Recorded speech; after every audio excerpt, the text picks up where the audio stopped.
Faut-il ou pas désintoxiquer l'Afrique? Bienvenue dans cette émission. Moi, c'est Hippolyte. Si vous êtes nouveau, n'hésitez pas à vous abonner. Ici, nous traitons des sujets de l'actualité, des faits de société, des faits de culture.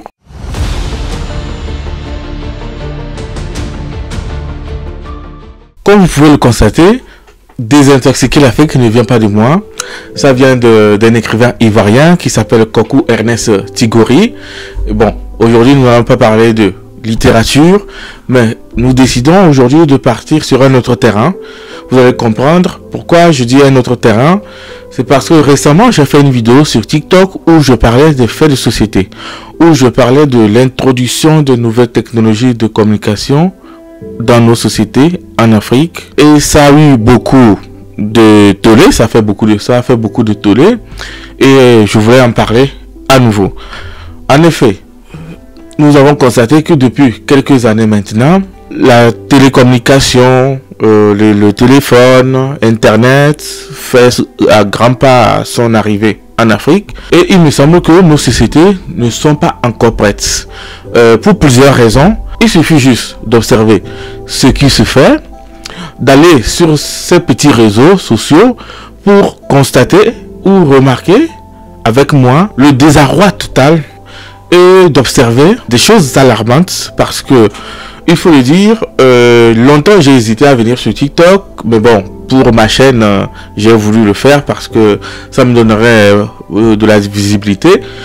Mais j'ai été tout de suite choqué par ce qui se fait, et généralement par la communauté africaine. Et il me semble donc que nous avons beaucoup de temps et que nous ne savons pas comment profiter de ce temps. Vous vous rendrez tout de suite compte que les gens, ils traitent des sujets sans tête ni queue, qui n'ont pas d'utilité. Aujourd'hui, la disponibilité du smartphone a fait que chacun s'auto-proclame être un communicateur. C'est vrai, aujourd'hui Internet a permis la liberté d'expression, ça a permis vraiment dans le domaine éducatif d'apprendre beaucoup de choses, mais il me semble que l'introduction surtout de ces téléphones, pas que du téléphone, même de l'Internet en général, nous cause beaucoup de tort, parce que nous pouvons remarquer que cette société est en train de partir vers une dépravation de mœurs. Tout simplement, nos sociétés sont en train de se diluer, sans parler ici de ces histoires-là qui nous... j'aimerais pas le dire de façon vulgaire, mais ces histoires de sexualité qui est parlée, disponible. Parce que il me semble aujourd'hui, le sexe est devenu très disponible, où les sujets sur la sexualité sont devenus très disponibles. Et il suffit juste de dégainer votre téléphone, d'aller sur un site et lire ou écouter un pseudo ou une pseudo-influenceuse ou influenceur qui vous parle de sexualité, qui vous dit ce qu'il faut faire. Sauf que le public cible ici n'est pas souvent contrôlé.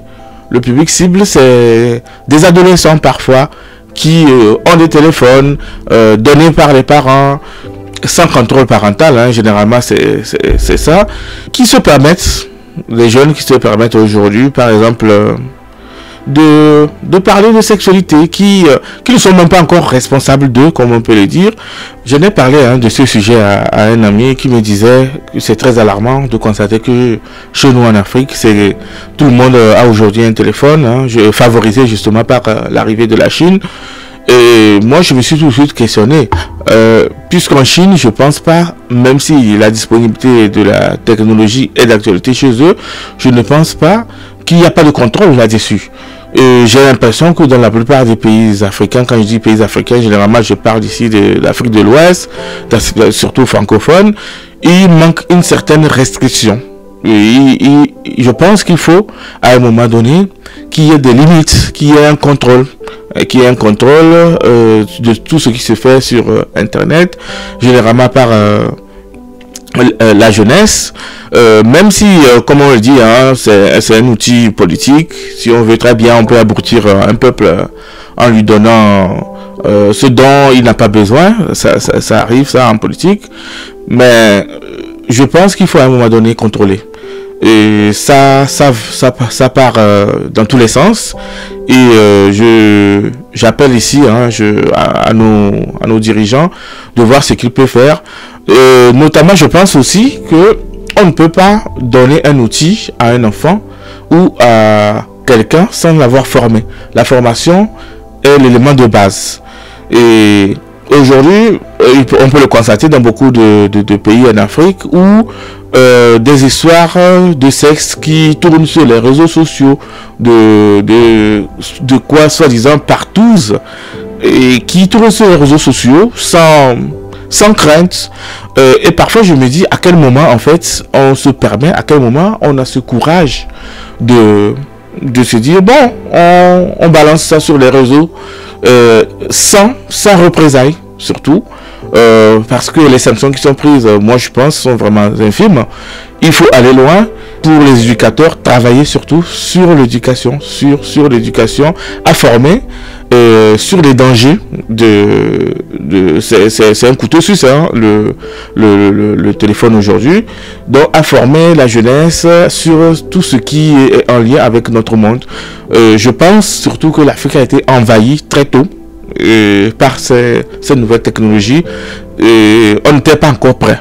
On n'était pas encore prêt, et que ce qu'il faut faire ici, c'est de faire avec, c'est d'accélérer la formation. Donc c'est un peu ça. Je pense que je pourrais certainement faire d'autres vidéos dessus. Et pour ceux qui sont à Lomé, n'hésitez pas, hein, nous avons notre studio installé à Lomé. Vous pouvez venir par exemple parler de votre entreprise, de vos produits, si vous êtes entrepreneur. Nous mettons en location beaucoup de choses, dans des stabilisateurs, dans des appareils photo, des enceintes Bluetooth pour vos événements. Et contactez-nous sur ce numéro qui s'affiche en bas de l'écran. Nous répondrons. Pour ceux qui ne sont toujours pas abonnés, n'hésitez pas à le faire. Faisons grandir la communauté. À très bientôt les amis. Ciao.